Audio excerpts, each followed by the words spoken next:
In this video, we're going to demonstrate how to stretch a background or add more background to a photo in Affinity Photo so you can change the perspective or whatever your aim is.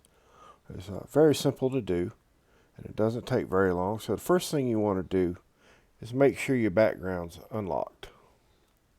So you come over here and click the unlock right here.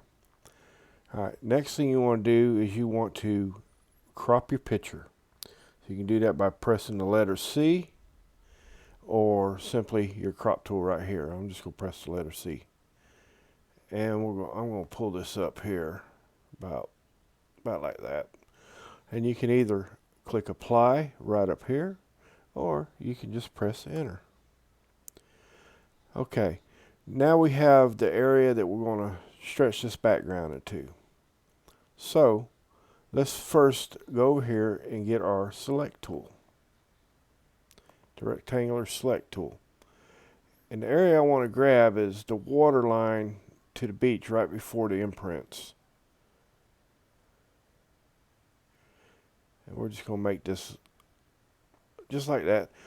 The next thing I want to do is click Control J to get the selection onto its own layer, but you need to make sure your background's selected before you do that.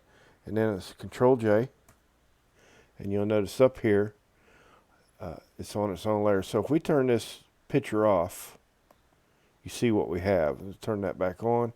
We're going to deselect. We could do that with Control D, or we could go up here and select deselect.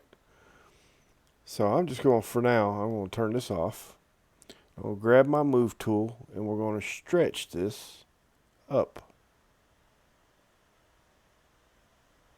about like that.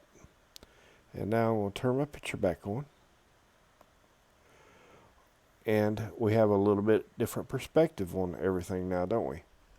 And that's really all there is to stretching a background of a picture. Obviously that's stretched maybe a little too much, but you get the idea, right? So if this video has helped you, how about leaving a like, a comment, subscribe, share it with somebody. I would appreciate it. And you have a good day.